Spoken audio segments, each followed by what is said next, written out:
I say Bismillah? Because when you say Bismillah, Allah is with you and put barakah in all what you do. Bismillah, Bismillah, Bismillah, au nom d'Allah. Bismillah, Bismillah, in the name of Allah. I wake up every morning, say God is the unique. I'm hungry, I wash my hands, but before say Bismillah. I wake up every morning, say God is the unique. I'm hungry, I wash my hands, but before say Bismillah, Bismillah, Bismillah, Bismillah, au nom d'Allah. Bismillah, Bismillah, in the name of Allah. Bismillah, Bismillah, Bismillah, au nom d'Allah. Bismillah, Bismillah, in the name of Allah. When I'm ready for lunch, don't forget to say thanks to those who fed me well, but before say Bismillah. When I'm ready for lunch, don't forget to say thanks to those who fed me well, but before say Bismillah. Bismillah, Bismillah, Bismillah, au nom d'Allah. Bismillah, Bismillah, in the name of Allah. Bismillah, Bismillah, Bismillah, au nom d'Allah. Bismillah, Bismillah, in the name of Allah. And when school is over, I can play, it's super.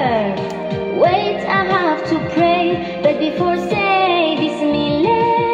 And when school is over, I can play, it's super. Wait, I have to pray, but before saying Bismillah. I don't like children who say Bismillah. I don't like children who say Bismillah.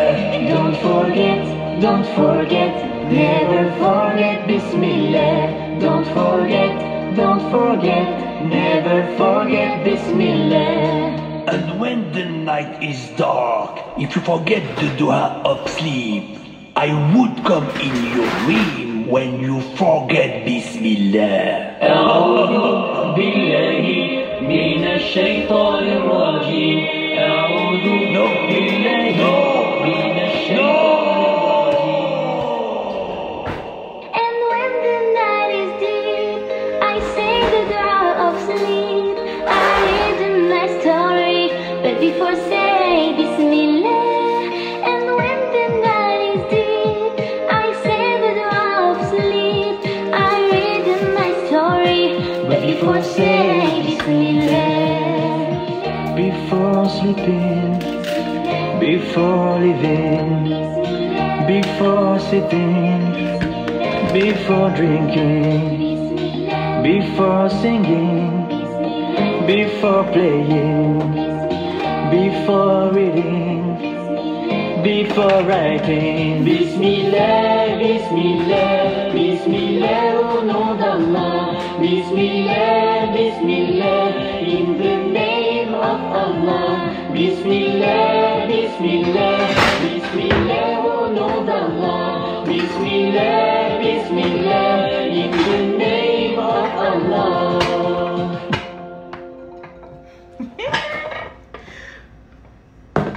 waaye aka maa leen nam waaye namoon naa leen yéen si loxo leen nekk mbaa jàmm. Oh my gosh, I miss you. nam laa leen def bay jooy ah bëggoon ngeen namm ma yéen tamit mbaa namoon ngeen ma. ana kër yi ana kër yi où sont les cœurs? Où sont les xol? non namoon naa leen. non maa ngi leen nuyu nag ku nekk turam ak santam mais jaar sa tur di jaar sa sant di jaar sa middle name li nekk ci digg bi tur bi nekk ci digg bi lépp laay jaar. yéen xoolal di leen nuyu di leen sargal di leen sukkal di leen raamal di leen wax ne nam naa leen. I miss you so much.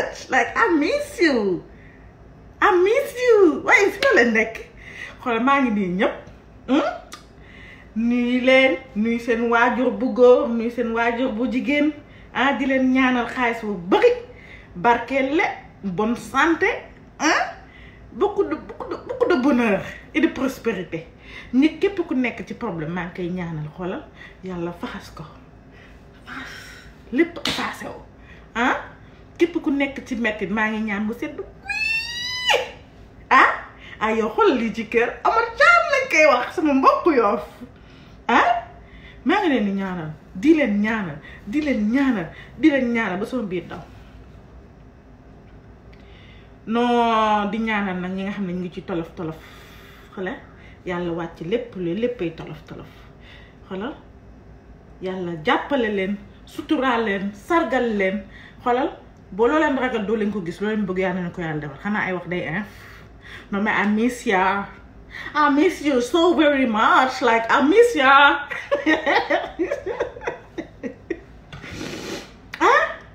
what the hell I miss you dama leen a namm bay jooy ma ne xaaral des fois nag liggéey bi day dëgër wala ma feebar wala lii xam nga doo mën ñëw taxaw nag naan wala ma leen di patti xam nga man mënuma lool mais bëgg nga rek def ba mu baax tu vois le genre bien faire les choses sans rien rater voire voilà quoi yow tey la santé par les plantes lañu wax de ëpp na tey moom ku nekk dina wax ban secret la am pour luy faj lii kii tànk kii angine mën naa bi ma yeewoo angine laa amoon wér na je vais vous dire le secret de comment j'ai fait bi ma yeewoo de démb si guddi laa ko sentir mu commencé di metti man daal ma yeewoo rek sentir ne voilà mënatuma woon naasu si ma fàttaliku sama benn xaritu xol daf ne ma woon jëlal limon ak lem bu tàng nga naan ko le temps que ma sangu génn wér na like wér macha allah man naa la santé par les plantes ndekete yooyu li alxuraan wax ku nekk li lay faj mu ngi ci gàncax gi nekk autour de toi ndekete dëgg la yow alxuraan ndekete du ay foode suñu yàlla ji ak moo sérieux il a tout dit lem nag moom boo amee góom sax dee ko ci teg maa ngi njëkk a commencé la santé par les plantes ngeen nag yéen nag tey loolu mooy thème bi xoolal ku nekk damay nuyu sama yaay yow sama yaay sama yaay dama koy nuyu waaye dama ko nam dama koy nuyu sama yaay ñaanal sama papa ñaanal sama yaay yi my gosh waay moo ngi noonu léegi nag la santé par les plantes lañ wax tey bon ku nekk na fàttale ko la ko maamam waxoon wala yaayam waxoon ci la santé par les plantes lenn luy faj lenn mu baaxee ñu ko fii bind ko fii wala mu wax ko rek wala mu dugg dee leen dugg la moo tax yéen doo leen dugg si sama live yi I don't understand like it's not for me live bi du pour man rek pour ñun ñaar la yow miy toog ak man mii so you have to xool naka la ñuy def pour dugg ci live bi ngay dugg waxtaan ci li nga bëgg waxtaane noonu la war a demee parce que it's not for me only ñépp ko moom ñoo taxaw fii di wax ba guddi jot ma dem tëddi non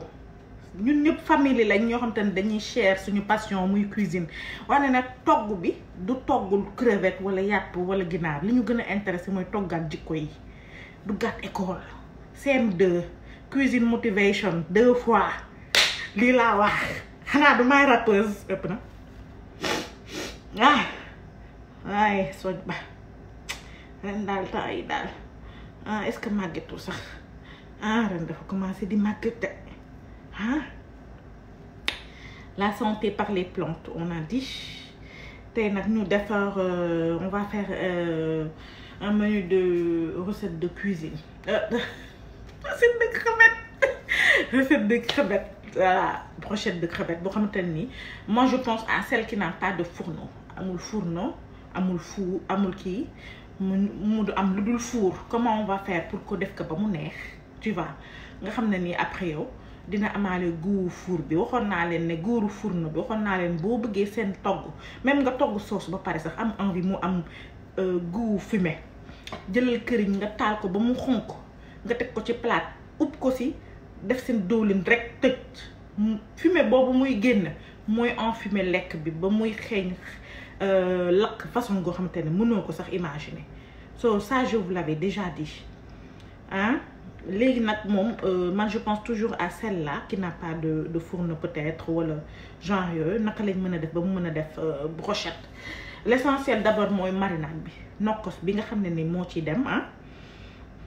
c'est très très important parce que nokkos bi mooy def différence bi mooy relever goût bi ba bu doon yàpp la bu doon jën la bu doon de toute façon on aura le temps sur chaîne YouTube bi j'espère que abonné ngeen on aura le temps façon brochette yëpp ñu def ko parce que damay jaay nokkos brochette xëj na mais moi ça me fait rien que ma wan leen aussi boo bëggee nokkos bu neex bu brochette comment tu vas faire xaaral ma commencer dire nit yi balaa ñuy mer attends nokkos je reviens ici. Ok, so xaaral ma commencer lire nit yi aujourd'hui nag on va limiter les choses dañuy wàññi heure bi rapidement ça va se passer tu vois le genre Omar Thiam salaam Ramatoulaye dumb yàlla lañ koy wax chéri monsieur waa ma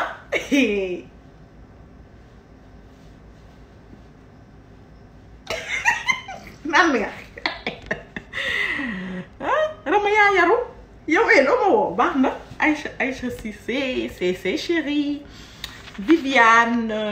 ma chérie Reine du Goût ma chérie Viviane Safi Tigida la belle machallah Tigida c'est toi la belle c'est toi Pignam la belle c'est pas moi c'est toi hein Ndey may sa sekk lañ koy wax njaay jaata njaay nee na waa ma tut bel yaa bàyyi bañ liggéey bi nii man nag gis nga maa sikki de des fois nag je suis occupée genre je peux même pas ok sorry like yow mardi prochain ma ne dinaa def le tour rapide après je vais vous parler de ça sama géej yi yéet le marché de Reine du Goût daal ubbi na le marché de Reine du Goût xam nga man Reine du Goût man ndeysaan dóor waar laay def leneen lu dul dóor waar safuma xoolal sama assurance xoolal sama Reine du Goût bi sama nokko siix nii xoolal le marché de Reine du Goût xoolal les lives sur YouTube lépp lu may def nag ci liggéey nag bii moom a ci gën a sax waxtaan ak nit yi kaf ak ñoom ree ak ñoom delloo si leen def le tout ba ñu xam lan mooy àdduna def le tout ba ñu gën a maîtriser daal parce que le 17 septembre dernier si laa commencé woon le premier live c'est-à-dire Tamxarit dafa jot ma ne non mënatuma seetaan lii ay cere yu moof duma ko def toog di seetaan nit ñi di togg ay cere yu moof maytu leen Facebook bi ak YouTube beex nii ku nekk sa yaay jàngaloon nan la ñuy toggee ba pare est-ce que je vois man des fois damay yuuxu fi ma toog damay yuuxu di kat di damay daanu rek naan kat parce que ce qu'on voit c'est grave ce qu'on voit c'est très grave ce qu'on voit c'est hyper grave te ku ci maytul sa jëkkër dina hospitalisé mbaa mu feebar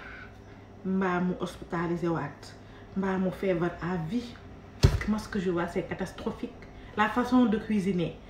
nit ñi ni ñuy toggee di leen wan ne noonu la ñuy toggee des fois ëpp na dem barke Rasulullah ku ko ci bàyyiwul barke yeneen te bi laa lay tegal nii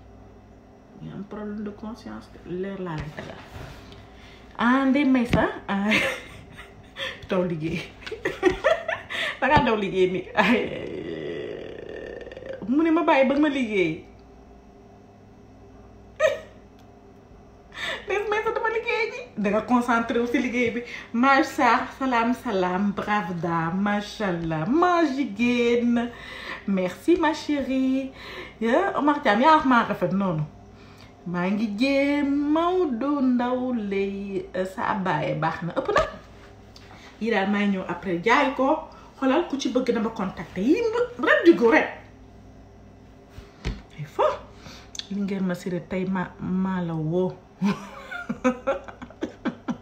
bonjour merci bonjour et merci Fatou Mam Fallou et Fatou moom ci nga jiital jar naa jiital de man yow laay wax maa ren jàmm ci yow Hélène Diagne naar lañ koy wax ba mu leer waa lu na mel di jariñ lii laa bëggoon dama bëggoon ngeen nam ma Khadija dama bëggoon ngeen nam ma xaritu yaayam sama turandoo akkan buongiorno amore mio, buongiorno gnagna, come stai? Bene? Tutto bene? Ecco. Jana Ndiaye ñàkk dugg bi du dara ma chérie dañu concentré rek ndax sa ay baax en tout cas premier baax wax naa ko ku ci enjumati jëlal limon nga nal ko ci kaas def ci lem bu sap gis nga lem maa lay wax benn secret gis nga nekkate alxuraan wax na ko gis nga bu docteur yi kiiwee ba pare defee chirurgie ba pare en général cicatrisation bi lem lañ ciy def tubaab yi dañ ko découvrir léegi duñu wax secret yi la santé par les plantes moom secret yi dina génn maa leen wax lii ëpp na mais ku ci enjumati moom wala sa put di metti lem ak limon nga def ko ci ndox mu tàng xoolal naan mais ma yeewu foog naa ne tey bu may laaj nii laaj de mais ça va mieux billaahi ma yeewu mun ma woon def nii mënul ma ko woon sama put bi di metti démb daal ñamaalu Dakar laa def di ko tester parce que dama ko bëgg jaay ñamaalu Dakar yow daal ma abusé si xam nga loolu nam ma nga nekk si du ko ma ne loolu la nag je pense que beneen irritation la waaye daal lu mu ci mën ci doon daal lem limon mu tàng si ndox mu tàng c'est tout nga naan ko oh my gosh I was surprised ma des fois nag ngeen dugg nag daf may neex concentré wu bi neex na et tout mais des fois ngeen dugg daf may neex de macha allah yàlla saxal jàmm ak wér amiin yaa rabbi fam Haja Fatima Fatimata bintu Rasul recette de cuisine dina neex des images di lekk di daj ay kuddu Fatou Mam Fallou yépp Binda, machallah, toute radieuse, adorée, j'adore ta joie de vivre. Binda, moi aussi j'adore ta joie de vivre parce que connais li ne ci yow rek loolu ngay gis ci keneen. So, thank you. Toute ravissante, ma tata d'amour, Sadia, mon amour. Merci ma chérie. Mariama Rasoul, elle dit machallah. So, Cathy du Tumer. Oh là là, Cathy du Christ Faye. Comment tu vas toute belle? Et Cathy, Catherine lañ koy wax pure vérité dama pose di la seetaan nii yaa fahma ¿Cómo estás? ¿Cómo estás la yo? ¿Cómo estás? Vas a trabajar. Si le patrona le ves, voy a dejar you. No quiero que le patrón te dejes porque tú es muy gentilles. Je m'en accès espagnol pur là. On va t'amener à Abidjan pour un restaurant. Avec plaisir ma chérie. Tata su sourire moom may daaneel man ne yaa wax loolu Mbuuba Jali dangaa baax yow baaxi maam moo tax nga wax loolu sa musóor baax na gis nga tey defi daal génn waaw ok Mami Fall borom bo jongo ni jongo ma moo may daaneel Mami Fall Madame Fall ou pas dis-moi ma chérie borom cuuraay la wala cuuraay yu neex yi man daal bëgg naa la lii bëgg naa lii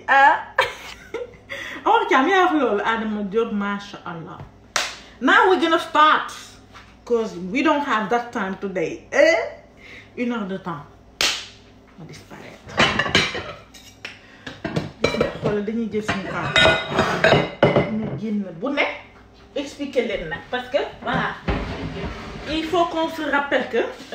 suñu nokk si ñu doon def yëpp keroog c'était des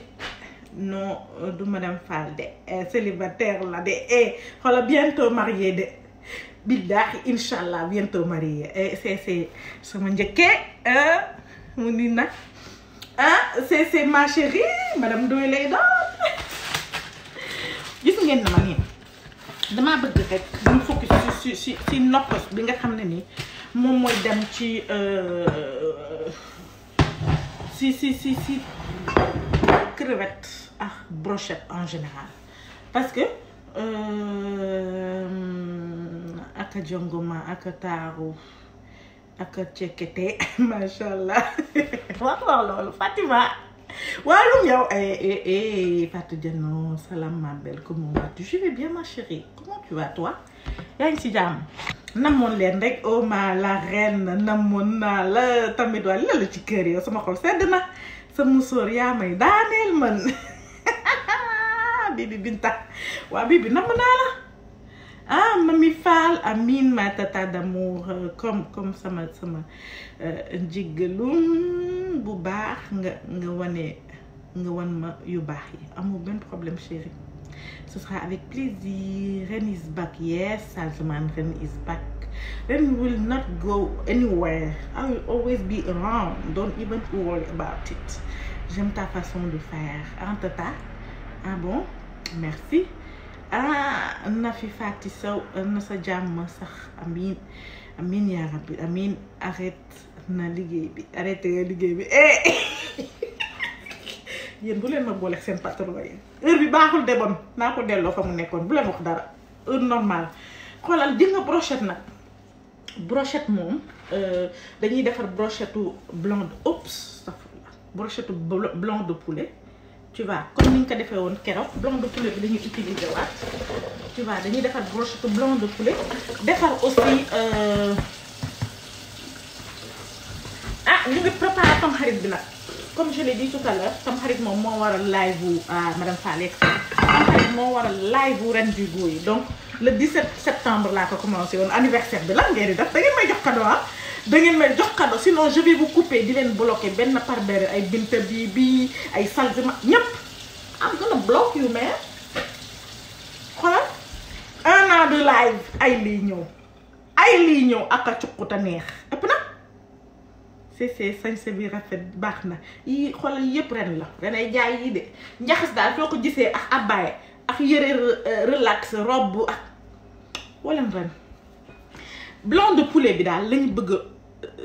defee kii bi tey brochette bi blanc de poulet ak borom cuuraay yu neex yaa ngi dans la place machallah la sama assistante de cœur ngi nii nag wuy ma yéen ñi bëgg assurer yéen musoo leen yéen ñii nan laa mën a def ba bloqué leen yéen doo leen assuré yéen doo leen jënd gañ ngeen jënd nokkas yéen doo leen doo mais yéen qu'est-ce que vous allez faire de vous mais da ngeen di participer si entreprise bi nag wax dëgg yëf neex yàlla nag assurance sopp na bi Yoff dans la place mais le numéro xoolal sama assistante de cœur madame Fall lañ koy wax Mami Keita madame Fall Mami Fall lii moo 35 ma naan la ndax madame Fall la sama assistante madame Fall la tudd moom moo nekk ci assurance bi 33 820 94 33 appelez pour vous assurer chez moi sama assurance la man maa ko moom sérieusement mais yéen lan moo tax yéen doo leen participer si lenn ren vous exagérez dinaa leen couper nag accrochez leen au nez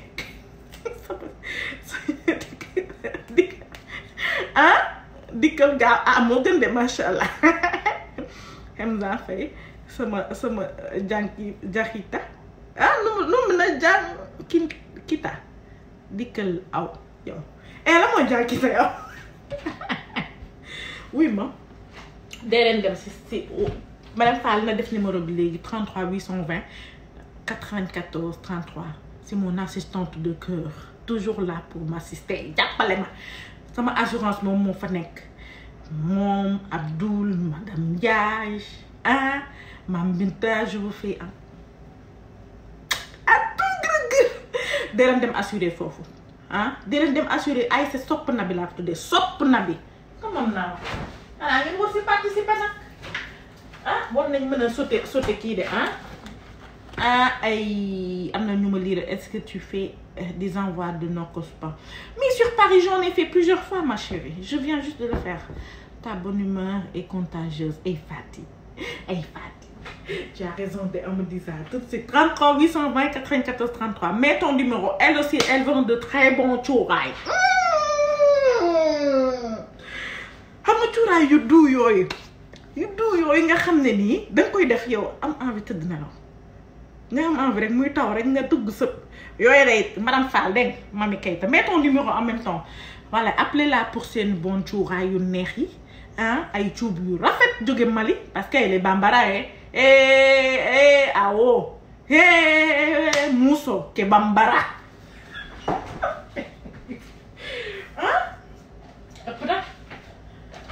voilà de très bons cuuraay. Son numéro c'est 77 577 80 24 30 moom boo leen ko wooyee di ngeen am cuuraay yu neex boo leen bëggee assurer vacances ak voyage kër auto lépp loolu sa entreprise elle est dedans c'est ma puce tu es aimable ne force rien lu jot rek yomb inchallah amen ya rabbi amen Balde lañ koy wax aye na mees luy dil bi taw tey dil bi tey de maa la gëm de dadaa géey man damay xof lu de man mi ngay gis nii xaar ma woon la sama saaku boo ji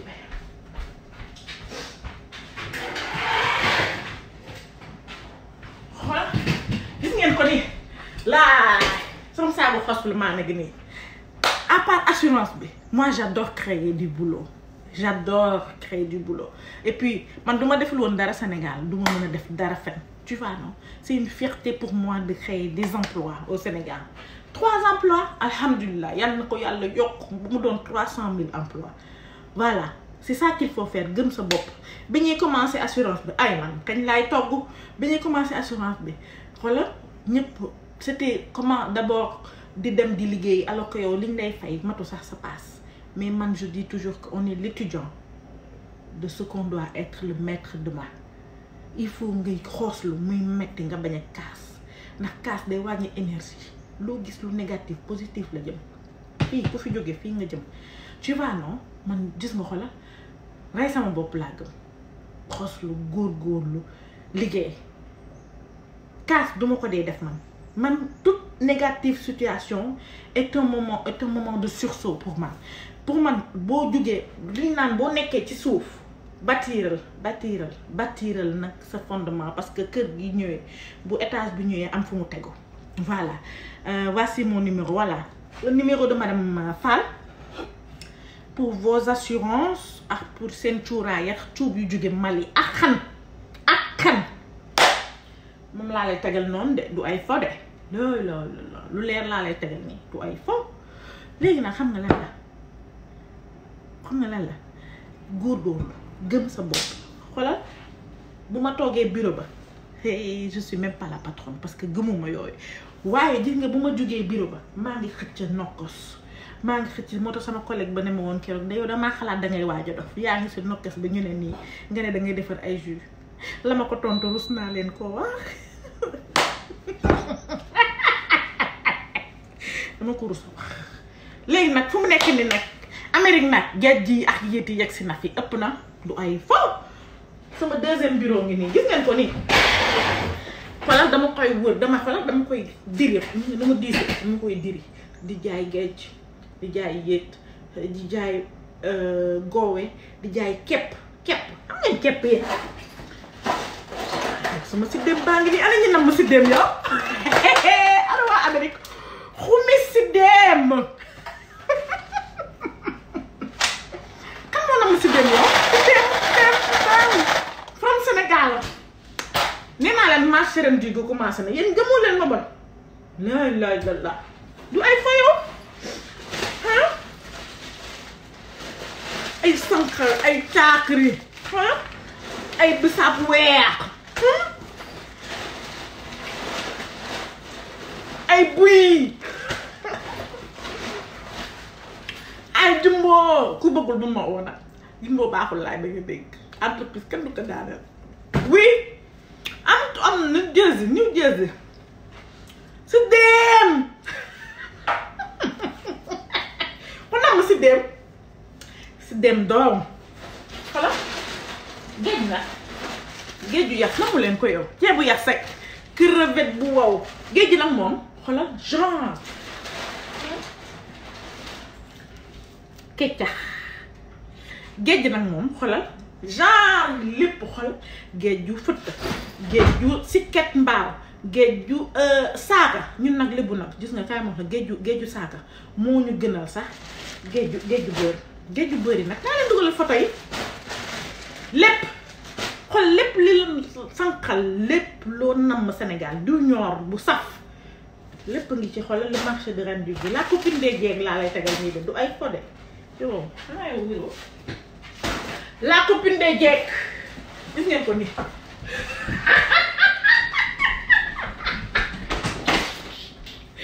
deuxième boulot baa ngi noonu ok voilà di leen assuré dem leen ngeen assuré sama assurance ay lii mbaa jàmm la chaque jour mardi ngeen dikk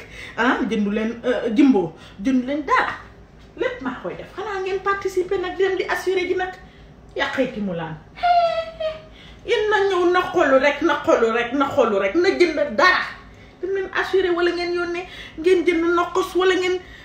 you call me on 201-554-4728 and whenever you are wala ngeen woote bureau ba assurance nokkos yi yëpp la ñuy lijjanti foofu xanaa ay wax day jeex ay sa sopp na bi lañ wax sopp na bi lañ ñun ay sopp na bi lañ looloo tax léegi nag li si nekk mooy yow mi nga xam ne ni yow yaay soog a commencé di doon xale pardonné bëgg mënuguma liiraat mes chéris mais dinaa ko liir léegi bind leen rek dinaa ko liir ñaani gumba la chéri xoolal ma bëgg nag yow moomu di wax tata gis nga tata Mami Fall par exemple yow moom nga xam ne yaa ngi doon xale gis nga man lii may def nii yëpp dindiw ma woon crevette bi parce que dama ko bëgg dindi nii bàyyi bopp bi wan leen ko tu vois moom parce que lii moom ça passe ça se fait très très vite faut même pas s'inquiéter ok léegi gis ngeen xoolal fu mu nekk nii maa ngi dindi crevette digg bi rek laay dindi digg bi rek laay dindi dégg digg bi rek laay dindi voilà gis ngeen ko damay bàyyi genn gi bàyyi fii loolu tax boobu ba léegi dindi moon crevette parce que je voulais d'abord vous montrer yow mi nga xam ne yaa ngi soog a commencer yow boo nekkee école sax yow war nga commencer léegi di commencer def sa business bopp parce que li si nekk mooy il faut pas oublier que gis nga Yonent bi sallallahu alayhi wa sallam liggéey bi mu doon def muy liggéey jaay dafa barkeel nee nañ ci l'islam sëñ Cheikh dafa mel ni laa ko dégg muy wala kan ñu ne les gens n'utilisent que 1% yi nga bu fekkee dañ ko doon def tey di ko def en pourcentage jaay moo jël 99% de wërsëgu àdduna yeneen liggéey 1% yëpp mooy li nit ñi liggéey séddoo madame Fall mii laaj leen ko xoolal dama koy wax chaque jour boo leen wàccee liggéey wala boo toogee liggéey amuloo dara loo def ut leen seen business bopp c'est important d'avoir quelque chose pour soi-même c'est très très important d'avoir quelque chose pour soi-même man j'ai très trop li nga bi may toog si buntu kër gi di jaay ay ton ak buy boobu est-ce que am naa bu ma amee est-ce que am naa 4 ans 5 ans 6 ans bu nit ñi di nelaw maa ngi defar ton dégg bu nit ñi yeewoo ku romb ak mburóom rek bu ma demee vacances Yoff ma toog si buntu bi xoolal tata da ngay jënd ton man moom sama xas xam nga lan la ak bëgg xaalis waane ak nangoo liggéey moo ci topp parce que man je me suis toujours convaincue que bi ma nekkee xale dama doon bind ne loo bëgg doon ma ne business woman di dessiner xale bu jigéen bu rafet sol talon wam yor saagam donc pour man loo foofu noonu idéal boobu balaa nga fay yegg da ngay liggéey ba pare amul y a pas de secret du mbaraan moo la koy jox y a une autre façon de mbaraan léegi moi je le dis toujours y a une autre façon de mbaraan bu bees xanaa yëgu leen ko SMR la tudd SMR source multiple de revenus mooy bi Youssou Ndour di def ak ministre yi Youssou Ndour ak Cheikh Amar sax mbaraan boobu da koy def muy yow xamoo leen ko nga leen ko de yéen doo leen naan tedd da ngeen naan vinaigre mbaraan boobu da ngay liggéey façon yépp Youssou Ndour du directeur de PDG de télévision la ñu ne nii mu xoolal ay terrain sax Youssou Ndour da koy jaay maa leen wax li de source sûre ëpp na ñu ne nii mu am télé ñu ne nii muy meilleur chanteur ñu ne nii yeneen yi sax dafa bari kooku kay mu ngi mbaraan boobu xam nga naka la tudd source multiple de revenu SMR tubaab bi dañ koo teel a nant ban tubaab nga gis mu am benn liggéey rek man madame Fane ma koy wax moo tax moom mu ngi nekk ci kiiwam peut-être liggéeyam que je remercie devant tout le monde parce que lu mu metti bu lu mu naaj lu mu feebar des fois dama koy woo bureau ma dégg ko baat bi mënul sax wax mais dafay ñëw liggéey si loolu kan moo ko may mën a fay nit nga mën a daw voyager ñëwaat nga bàyyi kenn mu lay gérer loolu fan la am Sénégal mais nag l'honnêteté paye de parce que l'anglais dit what go round come around like it mean that li ngay defal nit ci àdduna tôt ou tard di nga am entreprise te dina la dellu si sa kaw soo na doon lu baax moo gën a noppale parce que di nga rey sa bopp ba yegg ci kaw di xolal di màbb di wadd nag te doo xam lan la nekkate yow la nga lebale woon la donc moom ce qu'elle fait là di toog ma war a mën a moo ma ëpp ay diplôme moo ma mag moo ma ëpp ay diplôme fuuf waaye moom gisul loolu li mu gis mooy kii sama nawle la naa ko jàppale te yàlla tax loolu kan moo ko mën a fay nit who the hell can pay that? No, I don't see that. Mais bon, elle a très bien compris parce que to be smart, like ku intelligent mooy xam ne l'honnêteté paye bien. Lu nga tubaab yi fii wala américain yi duñu bari ne sax si ngay foo ak le mot fen wala honnêteté. Dañ koy def dañ lay tëj di la génn di la tëjaat di la génn di la toroxal ba ket baa ngay décider yow honnête parce que ñoom ils ont découvert que c'est l'honnêteté qui développe un pays. yow li ngay def yow mu doon lu baax du doon lu gentil loolu mooy dellu si waat si yow ça marche pas comme ça que da ngay toog di théâtre di dóor di dal di nii di naxaate que ça va marcher non I don't think so yaa gotta be honnête ni nga bëgg nit yi téyele noonu ngay téye sa bopp ni nga bëggee téye nit yi noonu ngay téye sa bopp voilà I mean that yow mënuloo dugg si suufu lal sax di def lu bon nga yaakaar ne kenn gisu la yàlla suñu borom mi la ne moom moo la gën a jege sax say buumu xol loo def gis na ko te loo def moom moo yor salaire bi soo moom ay Abdoul et tout surtout Abdoul man je vous ai raconté comment je l'ai eu ma fekk ko si benn entreprise saa yu ma ñëwee foofu noonu c'était une entreprise de Orange Money je pense saa yu ma ñëwee foofu moom mooy tax ma jënd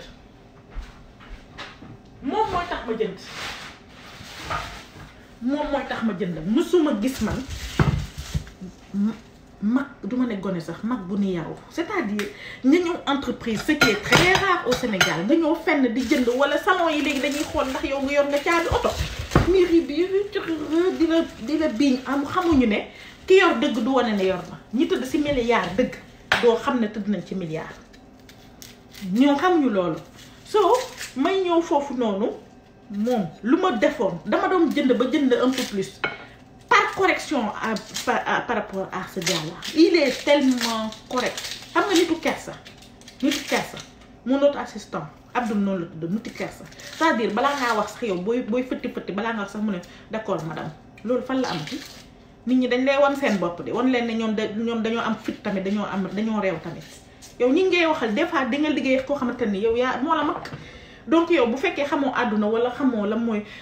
correction rek da ngay def erreur nga ñàkk yow parce que tout simplement ñi nga jàkkaarloo xoolal ñoo la mag ñoo la ëpp ay barke yàlla dafa dogal nga doon seen patron yàlla dafa dogal dafa dund ne yow yaa si yow la ñuy amee liggéey c'est tout mais ñoo la mag ñoo la ëpp barke donc yow des fois ki nga xam ne yow moom moo lay liggéeyal danga koy jox respect parce que des fois moo la ëpp diplôme sax laa la wax yàlla dafa dogal ne yow yaa ko jiite rek mais moom moo la ëpp diplôme de amul ma dem te ñëw man sama assistante moo ma ëpp ay diplôme fuuf moo ma ëpp ay diplôme du sama morom mais xam nga boo oyofee yàlla yëkkati la li ñu naan boo oyofee yàlla yëkkati la heureusement que man de toute façon man gëmuma yooyu man moom sama yaay bi ma nekkee xale ndeysaan saa yu ma ñëwaan bureau entraînement fëgg mbaj ndax nuyu nga gardien bi nuyu nga ko correctement nuyu nga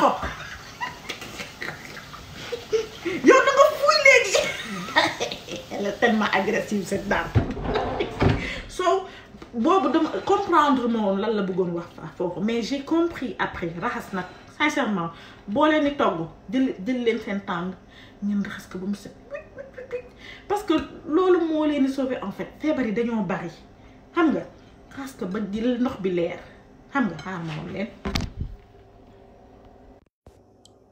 xam nga ndox bi dafa lëndëm fu mu nekk nii yi ngeen maa ngi bàyyi bopp yi tu vois naa utaat beneen ndox raxasaat ko ba ndox bi leer yi nga blanc baa ngi nii gis ngeen kii après dinañ xool naka lañ koy toggee je vais vous montrer naka lañ koy toggee donc c'est très important dès le bas âge sa doom nga jàngal ko respecter mag yaa ngi koy jàngal mu respecter boppam sans s'en rendre compte c'est un honneur de pouvoir visionner votre vidéo live Reine du goût Sapali merci oh my god she's so nice great Bray J la ilaha illallah oh my god thank you donc moi je dis il faut se respecter il faut pas croire yow yor nga ñaari polto yaa ngi toog ci chaise bu nooy que yaa gën ki nga xam ne nii moo toog nii te bu dul woon moom doo dem yow bu dul yow boo ubbi entreprise nu entreprise ba rëy bu dul kii travailleur ba entreprise bi doon entreprise so li ñu war a def mooy gën a dal gën a respecter suñu bopp yow kii ngay liggéeyal yow li nga koy fay danga ko war a xeeb ndax boo koy fay milliard par semaine mënoo koo fay li nga ñu alxuraan yonent bi sallallahu alayhi wa sallam gis nga bi muy dem benn message dong la bàyyi xaw ma ñaar xaw ma ñett waaye bi ci gën a am importance mooy yërëm leen ñi leen di liggéeyal xam nga ko woon moom au moins il a pensé à ça parce que xamoon na ne jamono nii lay demee yërëm leen ñi leen di liggéeyal fay leen balaa seen ñaq di wow lii la wax xam nga man j'ai compris lan mooy secret wu Amérique chaque semaine ñu fay nit yi des fois nga gis Sénégal koo xamante ni mois dina jàll 2 mois 3 mois yow doo fay ki lay liggéeyal foo ko teg moo tax entreprise bi day jëloon kaanu amul ma dem te ñëw 2 mois 3 mois doo ko fay foo ko teg waaye mais pour man affaire bi nit ki la rek loo nangu ñu teg la ko parce que ñàkk gëm yàlla déjà yow salaire mënu laa jëriñ dara pour man salaire li ngay taralee sa waajur la en attendant ngay am mais en plus encore li nga xam ne nii mën nga si jël 30% nga investir si sa jënd maquillage dem sànd ga jënd ay maquillage 100 francs ñëwaat jaay sa bureau 200 jënd ay bool yu ndaw peut-être 100 francs jaay sa bureau 500 loolu après gis nga Ndey Diouf mu sëñ Fallou keroog wax naa moom sax il faut mu dugg ci groupe bi wala mu taasul ñu benn taasu je vous ai dit que la dernière fois que yaayam dafa gaañu bàyyi ko ak xale mu am fulla yi liggéey jànq dañ ko tudd sax mbindaan ndax man sama deuxième yaay man mooy si liggéey sama yaay la maa jigéen sama yaay la kooku may ñaan yàlla yóbbu ko màkk tu vois mais am fulla yi dem liggéey jànq moo gën nga toog ñu lay nax wala nga dugg ci yoo xamante ne nii lu sa taar rëy tey suba mu fenk nga am problème mu jógee foofu def natt yi itam noonu la baaxee boo leen gisee kuy natt bu baax dee leen ko def parce que day dajale sa xaalis parce que Sénégal kenn mënu fa dajale dara ngénte beex tour beex mariage beex réception bi kenn xamul lan la léegi dëj sax ñu ne nii tour de famille boole dañ si yeneen kenn du dajale dara say 5000 day dem rek xaalis ba jeex loolu nag dañ see war a wax famille yi war nañ wax si ñoom de waaw moo ngi nii gi ngeen ko crevette bi nii maa ngi ñëw siital ko wala ma def torchon déggal mouchoir si suuf mu fenk léegi nag moom ak kii bi bu dee yàpp la moom ak yëpp ñoom ñëpp ñoo bokk nokkos bi mooy il faut tout faire pour que nga def laaj bu doy bu dee crevette sax mën nga wàññi tuuti mais wàññiw si dara tamit laaj bi xaaral ma jël